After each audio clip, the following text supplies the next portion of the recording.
வேல்வேல் வெற்றிவேல். சாய் டிவி நேயர்களுக்கு அன்பான வணக்கம். நாம் ஒரு அற்புதமான வித்தியாசமான அதிசயமான ஒரு கோவிலை நாம் பார்த்து கொண்டு இருக்கிறோம், தரிசனம் செய்து கொண்டு இருக்கிறோம். அது சேயூர். 27 வேதாளங்கள் சூழ பைரவர் தலைமை தாங்க கந்தசுவாமியாக எழுந்தருளி இருக்கின்ற சேயூரை பற்றி நாம் பார்த்து கொண்டு இருக்கிறோம். வேதாளங்களை எல்லாம் பார்த்துட்டோம். அதற்கப்புறம் உள்ளே கோவிலுக்குள்ளே நுழையும் பொழுது இங்கே முருகப்பெருமான் வள்ளி தெய்வானையோட காட்சியளிக்கிறார். அற்புதமாக இருப்பார் இவர். அங்கே அவர் பூஜை செய்வதற்காக சிவனாரும் பார்வதியும் அங்கே குடியிருக்கிறார்கள். உள்ளே செல்லும் பொழுதே ஷண்முகர் சந்நிதி என்பதாக ஒரு தனி சந்நிதி இருக்கிறது. அங்கேயும் அற்புதமான பூஜைகளை எல்லாம் செய்வார்கள். அந்த முருகன் சந்நிதிக்கு தரிசனம் செய்துவிட்டு நாம் அவருடைய அந்த சந்நிதியை சுற்றி வர வேண்டும். இந்த உள்ளே போகும் பொழுதே ஒரு அதிசயம் என்னவென்றால், துவார பாலகர்களாக பிரம்மாவும் மகாவிஷ்ணுவும் அமைந்திருப்பார்கள். வேறு எங்கேயுமே நம்ம இந்த ஒரு அதிசயத்தை பார்க்க முடியாது. அந்த அளவிற்கு இங்கே கந்தப்பெருமான் முக்கியஸ்தம் வாய்ந்தவராக இருக்கிறார். துவார பாலகர்களாக பிரம்மா ஒரு புறம், மகாவிஷ்ணு ஒரு புறமாக அமைந்திருக்கிறார்கள். சரி, உள்ளே போகிறோம். கந்தசுவாமி பெருமானை வள்ளி தெய்வயானையோட நாம் தரிசனம் செய்கிறோம். அவர் அருளாசி நமக்கு புரிகிறார். அத்தனை அழகாக, அத்தனை அற்புதமாக அங்கே பூஜை செய்கிறார்கள். அவற்றையெல்லாம் நாம் பெற்று ஆசி பெறுகிறோம். இந்த முருகப்பெருமானை தரிசனம் செய்துவிட்டு நாம் அந்த பிரகாரம், சுற்று பிரகாரம், அங்கே கருவறையை சுற்றி இருக்கின்ற பிரகாரம், அந்த பிரகாரத்தை சுற்றி வரும் பொழுதும் ஒரு அதிசயமும் இருக்கிறது. பொதுவாக எந்த கோவிலிலே சுற்று பிரகாரத்திலேயும் பிரம்மா, தக்ஷணாமூர்த்தி, துர்க்கை இது போன்றதான் அவர்கள் சுற்று பிரகாரத்திலே காட்சியளிப்பார்கள். ஆனால் இங்கே ஒரு அதிசயமாக அவர்களெல்லாம் காட்சியளிக்காமல் முருகனே வெவ்வேறு வடிவங்களிலே வெவ்வேறு ஒரு அதிசயத்தக்க சக்தியை தருபவராக அமைந்திருக்கிறார். அதிலேயும் பல அர்த்தங்கள் இருக்கின்றன. அங்கே தக்ஷணாமூர்த்தி இருக்க வேண்டிய இடத்திலே பிரம்மசாஸ்தாவாக முருகன் காட்சியளிக்கிறார். பிரம்மசாஸ்தா என்று வரும்பொழுது அவர் பிரம்மனுக்கே அந்த ஓம் என்கின்ற பிரணவ மந்திரத்தை அவர் பொருள் சொல்லவில்லை என்பதற்காக தண்டித்தவர். பிறகு சிவபெருமானுக்கே அவர் உபதேசம் செய்தவர். அப்படிப்பட்ட அந்த ஞானத்தை வழங்குகின்ற பிரம்மசாஸ்தா வடிவிலே முருகன் தக்ஷணாமூர்த்திக்கு பதிலாக காட்சியளிக்கிறார். என்ன அற்புதம் பாருங்கள்! தக்ஷணாமூர்த்தியே ஞானத்தை அளிக்கிறவர், அவருக்கு பதிலாக பிரம்மசாஸ்தா வடிவிலே முருகன் இங்கே காட்சியளிக்கிறார். அடுத்தது விஷ்ணு இருக்க வேண்டிய இடத்திலே பாலஸ்கந்தர், பாலன், சிறிய குழந்தை போன்ற வடிவிலே ஸ்கந்தனாக காட்சியளிக்கிறார். மகாவிஷ்ணுவும் அழகானவர், பாலஸ்கந்தரும் அழகானவர். எப்பொழுதும் பூஜைகளையும் அலங்காரங்களையும் விரும்புபவர்கள், இந்த உலகத்தை காப்பவர்கள். அவர்தானே காக்கின்றவர் மகாவிஷ்ணு. எனவே அந்த வடிவிலே அவருக்கு பதிலாக பாலஸ்கந்தராக அங்கே அவர் குடியேறி இருக்கிறார். அடுத்தது பிரம்மா இருக்க வேண்டிய இடத்துல, பொதுவாக சுற்றுப்பிரகாரத்தில் பிரம்மா இருப்பார். அவருக்கு பதிலாக இங்கே சிவகுருநாதன். முதலிலே பிரம்மாவிற்கு அவர் பிரம்ம சாஸ்தாவாக தக்ஷணாமூர்த்திக்கு பதிலாக இருந்தார். இங்கே பிரம்மாவிற்கே பதிலாக சிவகுருநாதன். ஏற்கனவே சொன்ன மாதிரி சிவனுக்கு ஓம் என்கின்ற பிரணவ மந்திரத்தை உபதேசம் செய்தவர். எப்பேற்பட்டவர் பாருங்கள்! முதல்ல ஞானஸ்கந்தராகவும் விளங்குகிறார், இங்கே சிவகுருநாதனாகவும் விளங்குகிறார். என்றால் எவ்வளவு ஞானத்தை வழங்கக்கூடிய அந்த அதிர்வலைகள் நிறைந்ததாக இந்த கோவில் இருக்க வேண்டும். நம் படிக்கின்ற குழந்தைகளையெல்லாம் இந்த கோவிலுக்கே அழைத்து சென்று அவர்கள் ஞானம் பெற வேண்டும், பேரறிவு பெற வேண்டும் என்பதற்காக பிரார்த்தனை செய்து கொண்டால் நிச்சயமாக அவைகளெல்லாம் நிறைவேறும். ஏனென்றால் அத்தனை விசேஷமாக அங்கே குடிகொண்டு இருக்கிறார்கள். அடுத்ததாக துர்க்கை சந்நிதி. துர்க்கை சந்நிதியிலே புளிந்தர் அப்படிங்கிற பெயரோட அங்கேயும் முருகப்பெருமான் காட்சியளிக்கிறார். யார் இந்த புளிந்தர்? ஏன் துர்க்கைக்கு பதிலாக இங்கே அவரை பிரதிஷ்டை செய்திருக்கிறார்கள் என்றால், புளிந்தர் என்றால் வேடுவனாக முருகப்பெருமான் வந்த அந்த ஒரு தோற்றம். அவர் வள்ளியை மனம் புணர வந்த முகம் ஒன்று என்று சொல்வார்கள் அல்லவா? 6 முகத்திலே ஒரு முகமாக வேட வடிவிலே வந்தவர் புளிந்தர். காடுகளிலே அலைந்தவர். துர்க்கை என்று வரும்பொழுது வனதுர்க்கை என்பதாக ஒரு சக்தி வாய்ந்த ஒரு அம்பாள் அந்த வடிவம் இருக்கிறது. அந்த வனதுர்க்கை கேட்டதையெல்லாம் அளிப்பவள், அப்பேற்பட்ட சக்தியை உடையவள். அந்த துர்க்கைக்கு பதிலாக வனதுர்க்கை அவளை தோற்றத்தை நமக்கு ஞாபகப்படுத்துகின்ற வகையிலே இங்கே புளிந்தர் வடிவிலே முருகப்பெருமான் காட்சியளிக்கிறார். ஆக கோஷ்டங்களிலே 4 திக்குகளிலேயும் முருகப்பெருமான் வெவ்வேறு விதமாக அவரவர்களுக்கு பதிலாக யார் இருக்க வேண்டுமோ, எந்த தெய்வம் இருக்க வேண்டுமோ அவர்களுக்கு பதிலாக இங்கே காட்சியளிக்கிறார். அவ்வளவு விசேஷங்கள் இங்கே அமைந்திருக்கின்றன. இவர்களையெல்லாம் நாம் வணங்கிவிட்டு வந்தால் பொதுவாக சூரியனுடைய சந்நிதி இருக்கும். அந்த சூரியனுக்கு பதிலாகவும் இங்கே குஹன் காட்சியளிக்கிறான். குஹன் என்கின்ற பெயரே ரொம்ப ரொம்ப முக்கியமானது. குஹன் என்றால் குஹ்யமாக இருப்பவன். குஹ்யம் என்றால் இரகசியமாக இருப்பவன். நம்முடைய நெஞ்சிலே, ஹிருதயத்திலே குஹன் குடியிருக்கிறான், குஹ்யமாக இருக்கிறான். பொதுவாக சொல்வார்கள், நம்முடைய உயிர் என்பது இருதயத்தினுடைய அந்த குகையிலே ஒரு ஒளி வடிவாக காட்சியளிக்கிறது என்று. அதுதான் சூரிய பகவான். சூரிய பகவானே ஞானத்தை அளிக்கிறவன். அந்த சூரிய பகவானுக்கும் இங்கே உயர்ந்தவனாக குஹன் என்கிற பெயரோட இங்கே முருகப்பெருமான் எழுந்தருளியிருக்கிறான். ஆக எங்கெங்கு காணினும் சக்தியடா என்று சொல்வார்கள் இல்லையா? அதுபோல இந்த கோவிலிலே எங்கே பார்த்தாலும் முருகப்பெருமானின் வடிவமாகவே, அதுவும் சக்தி வாய்ந்த வடிவமாகவே இங்கே காட்சியளித்து கொண்டிருக்கிறது. அத்தனை அற்புதங்களுக்கும் மேலாக ஒரு உயர்வை ஹைலைட் என்று சொல்வார்கள் இல்லையா? அதுபோல் இங்கே உயர்வாக ஒரு கல்லால் ஆன வேல் இங்கே காட்சியளிக்கிறது. அந்த வேலுக்கு அத்தனை மகத்துவம் இருக்கிறது.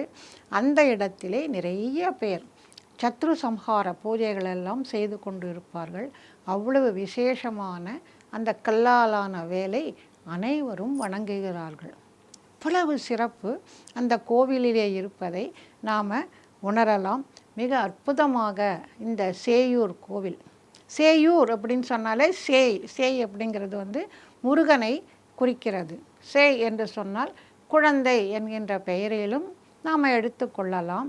அல்லது செவ்வாய்க்கு உரியவன், சிகப்பு நிறத்திற்கு உரியவன். முருகன் என்று சொன்னால் அவனுக்கு சிவப்பு நிறம், அதற்கு உரியவனாக காட்சியளிக்கிறான். ஆக பெயரிலேயே முருகப்பெருமானுடைய இந்த அத்தனை அற்புதங்களையும் நாம் தெரிந்து கொள்ள முடியும். இவ்வளவு பல விசேஷங்கள், ஞானத்தை அள்ளித்தருகின்ற, பொருளை அள்ளித்தருகின்ற அந்தக கவிராயருக்கு பொருளை அள்ளி அள்ளி கொடுத்தார் கந்தபெருமான். ஆக இத்தனை விசேஷங்களையும் உடைய அந்த கோவில் இங்கே நமக்கு சென்னைக்கு அருகிலேயே காட்சியளிக்கிறது. அனைவரும் சென்று அந்த முருகப்பெருமானை, வித்தியாசமான இந்த கோவிலை, வேறு எங்குமே இல்லாதபடி வேதாளங்கள் குடிகொண்டிருக்கின்ற இந்த வித்தியாசமான கோவிலை நாம் சென்று பார்த்து கந்தபெருமானை நாம் வணங்கி அருள் பெறலாம். இந்த கந்தபெருமானுக்கும், சேயூரிலே இருக்கின்ற கந்தபெருமானுக்கும், நல்லூரிலே இருக்கின்ற கந்தசுவாமிக்கும், இவரும் கந்தசுவாமி அவரும் கந்தசுவாமி, 2 பேருக்கும் 2 தெய்வ பிரதிஷ்டைக்கும் ஏதோ ஒரு தொடர்பு இருக்கிறது. அதனாலே தான் அவர் நீ நல்லூருக்கு செல் என்று ஆற்றுப்படுத்துகிறார் முருகப்பெருமான் அந்தக கவிராயரை. ஆக நாமும் அவர் ஆற்றுப்படுத்தியது போல நாமும் அந்த நல்லூர் கந்த சுவாமியையும் நாம் தொழலாம். இன்றைக்கு இலங்கை தனி நாடாக இருக்கிறது. இந்த இலங்கையினுடைய வட பகுதியிலே இருப்பது தான் யாழ்ப்பாணம். யாழ்ப்பாணம் எல்லோரும் கேள்விப்பட்டிருப்பீர்கள், தமிழர்கள் வாழுகின்ற பகுதி. இந்த இடத்திலே நிறைய விசேஷங்கள் இருக்கின்றன. அங்கே தமிழ் கூறும் நல்லுலகமாக இந்த யாழ்ப்பாணம் காட்சியளிக்கிறது.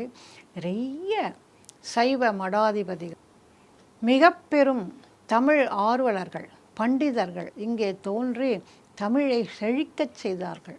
தமிழ் அற்புதமாக வளர்ந்த இடம் யாழ்ப்பாணம். தமிழுக்கே உரிய தெய்வமான கந்தபெருமானும் இங்கே நல்லூர் கந்தசுவாமி கோவில் என்கின்ற அந்த கோவிலிலே அவர் எழுந்தருளியிருக்கிறார். ஆனால் கந்தசுவாமியாக எழுந்தருளவில்லை, வேலாக எழுந்தருளியிருக்கிறார். இது மிக மிக விசேஷமானது. வேலையே அவர்கள் முருகனாக வணங்குகிறார்கள். மூலஸ்தானத்திலே வேல் பிரதிஷ்டை செய்யப்பட்டுள்ளது. இது ஒரு அற்புதமான தன்மை. முருகன் கையிலே இருக்கின்ற வேல் சக்தி ஆயுதம், சக்தி ஸ்வரூபமானது. முழுக்க முழுக்க அன்னை பார்வதியினுடைய கருணையும் அருளையும் கொண்டது. அவள் தன்னையே தன்னுடைய மகன் முருகனுக்கு அருளுகிறாள், தன்னையே கொடுத்து விடுகிறாள். நான் என்னுடைய சக்தியெல்லாம் நான் உனக்கு கொடுத்து விடுகிறேன், நீ சென்று அந்த சூரர்களை அழித்து விடு என்று சொன்னவள். ஆக அந்த வேலாயுதம் என்பது முருகனுடைய ஒரு தன்மை, முருகனுடைய ஒரு உருவம். முருகனே வேலாக அற்புதமாக தன்னுடைய கருணையை காட்டிக்கொண்டிருக்கின்ற வடிவம். சக்தி, அத்தனை சக்தி வாய்ந்தது அந்த வேலாயுதம். அந்த வேலாயுதத்தை மூலஸ்தானத்திலே முருகப்பெருமானாக கந்தசுவாமியாக இங்கே வழிபடுகிறார்கள். அங்கே எந்த விதமான சிலாரூபமும் அங்கே கிடையாது. அப்பேற்பட்ட சக்தி வாய்ந்தது அந்த நல்லூர் கந்தசுவாமி கோயில். இந்த கோவிலும் எப்பொழுது தோன்றியது என்று யாருக்கும் தெரியாது. மிக பழமையான கோவில். கிமு காலத்திலிருந்தே இந்த கோவிலினுடைய வரலாறு, திருப்பணிகள் பல்வேறு அரசர்கள் செய்தது என்பதெல்லாம் கல்வெட்டுக்களின் மூலமாக நாம் அறிய முடியும். அவ்வளவு பழமையான கோவில், மிகப்பெரிய வளாகம், மிகப்பெரிய இடத்திலே அந்த கோவில் இருக்கிறது. பல சமயங்களிலே வெளிநாட்டவர்கள் இங்கே வந்து இந்த கோவிலிலே இருக்கின்ற செல்வங்களை எல்லாம் எடுத்துக்கொண்டு போவது என்கின்ற ஒரு தன்மையோடு இருந்த பொழுது இங்கே இருக்கின்ற கோவிலையும் அதுபோல தரைமட்டமாக்கினார்கள். குறிப்பாக போர்ச்சுகீசியர்கள் இங்கே வந்த பொழுது இந்த கோவிலை தரைமட்டமாக்கிவிட்டு அங்கே அவர்கள் வழிபடுகின்ற ஆலயத்தை எல்லாம் ஏற்படுத்தினார்கள். பிறகு காலப்போக்கிலே அவையெல்லாம் சரி செய்யப்பட்டு பிறகு முருகனுக்கான கோவிலாக இது எழுப்பப்பட்டது. இதற்கெல்லாம் பின்னணியிலே அத்தனை பாடுபட்டவர் தமிழ் அறிந்தவர்களுக்கு தெரியும் ஆறுமுக நாவலர் என்கின்ற ஒரு தமிழறிஞர், மிக பெரும் சைவ சித்தாந்தி. அவருடைய முயற்சியினாலே தான் இந்த கோவில் அற்புதமாக இன்றைக்கு இருக்கின்ற நிலையிலே பொரிகிறது. அவர்தான் இந்த கோவிலிலே வழிபாட்டு முறைகளை எல்லாம் ஏற்படுத்தினார். இந்த கோவில் எந்த விதமான அந்த பரம்பரை முறையிலேயோ அல்லது ஆகம முறையிலேயோ வரவில்லை. இங்கே செய்யப்படுகின்ற பூஜைகள் எல்லாம் ஒரு வித்தியாசமாக இருக்கும். அவர்கள் சொல்லப்போனால் சித்தர்களுடைய வழிபாடாக இந்த கோவில் அமைந்திருக்கிறது என்றும் சொல்வார்கள்.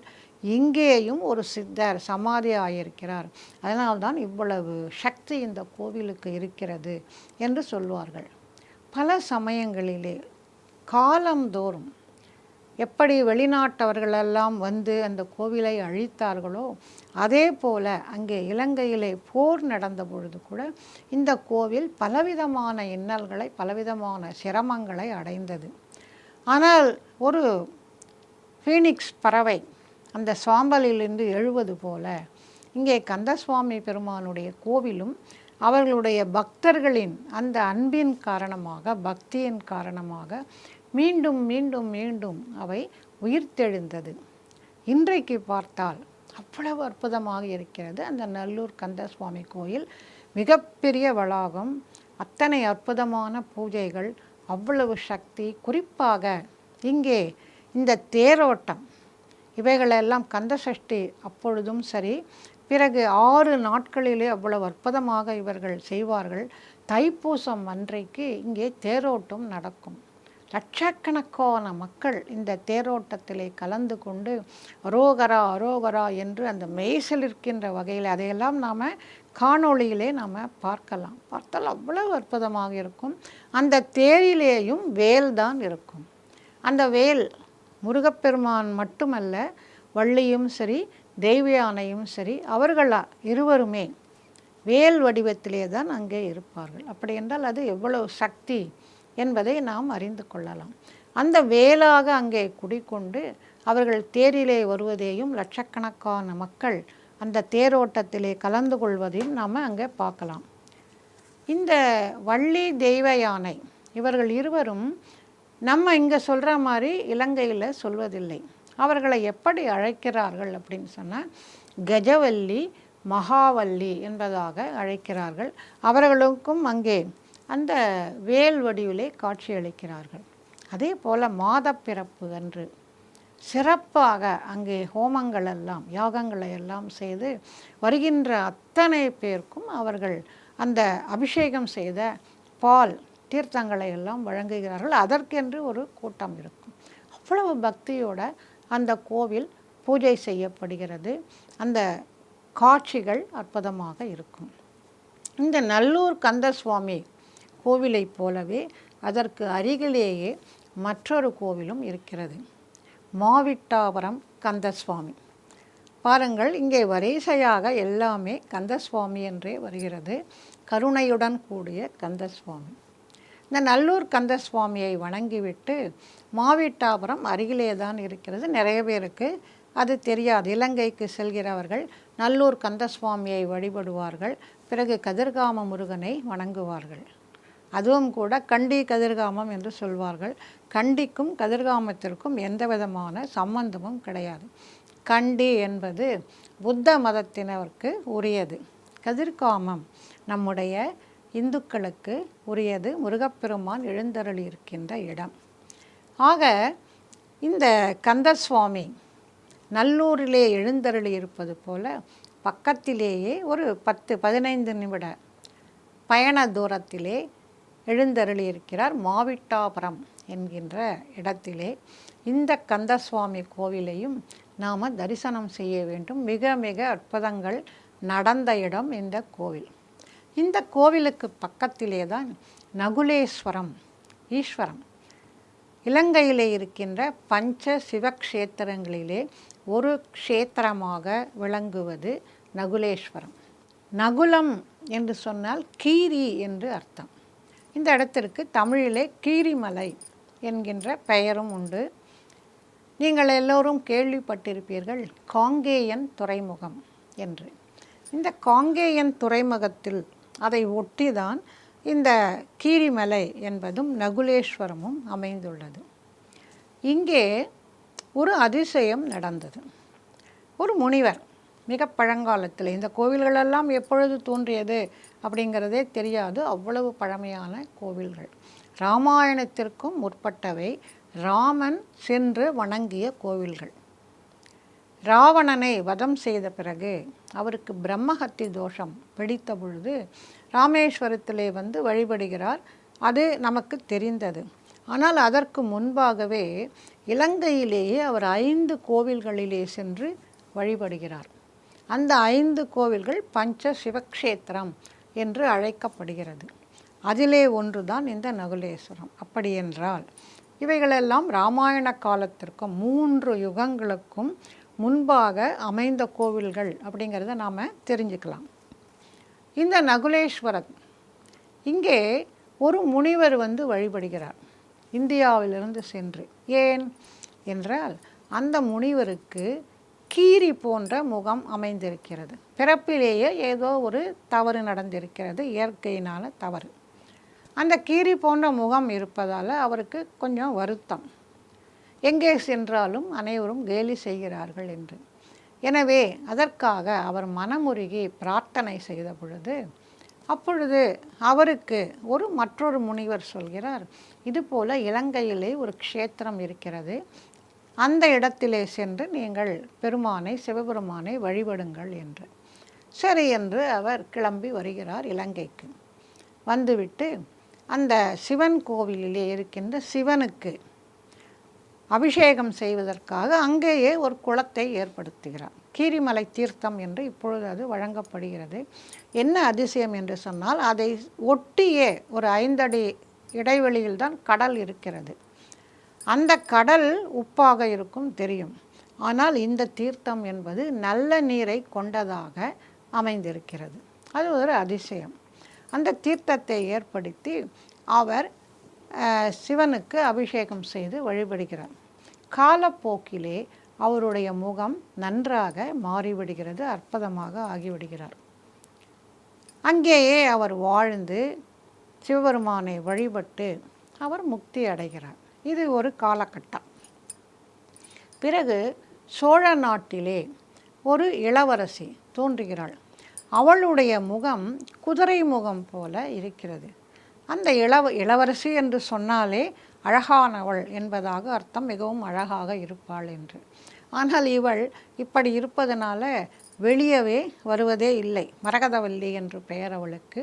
வெளியே அந்தப்புறத்தை விட்டு வெளியே வரமாட்டாள். எல்லோரும் அவளை உள்ளேயே வைத்து கொண்டிருக்கிறார்கள். எல்லோரும் மிகவும் வருத்தப்படுகிறார்கள். இப்படி ஒரு குழந்தை நமக்கு பிறந்து விட்டதே என்று. நாம் இயற்கையிலே பார்க்கிறோம், சில குழந்தைகளுடைய முகம் என்பது சிறிது வேறுபாடாக இருக்கும். அதுபோல இருந்திருக்கலாம் அந்த முனிவருக்கும் சரி, இவளுக்கும் சரி. அது கீரி போலவும் இவளுக்கு குதிரை போலவும் அமைந்திருக்கலாம்.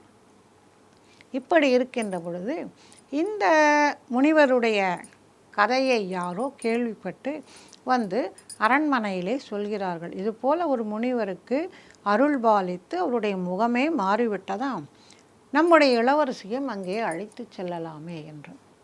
உடனே அனைவரும் கிளம்பி விடுகிறார்கள். ஒரு பெரிய கப்பலிலே இளவரசி, அவளுக்கு சேடி பெண்கள், பணியாளர்கள், காவல்காரர்கள் என்று ஒரு பெரிய கப்பல் கிளம்புகிறது. அனைவரும் கிளம்பி காங்கேயம் துறைமுகத்திற்கு வருகிறார்கள். வந்து இந்த தீர்த்தத்திலே நீராடிவிட்டு இங்கே இருக்கின்ற இந்த கீரிமலை நகுலேஸ்வரம் அந்த இடத்திலே சிவபெருமானை அவள் வழிபடுகிறாள். தினமும் தானே அந்த தீர்த்தத்தை எடுத்து கொண்டு வந்து சிவபெருமானுக்கு அபிஷேகம் செய்து மனமுருக பிரார்த்தனை செய்து கொள்கிறாள். நான் என்ன தவறு செய்தேன், எனக்கு இப்படி ஒரு தண்டனை கிடைத்ததே என்று அவள் மிக நீண்ட காலம் அவள் வருத்தப்பட்டு பிரார்த்தனை செய்து கொண்டே இருக்கிறாள்.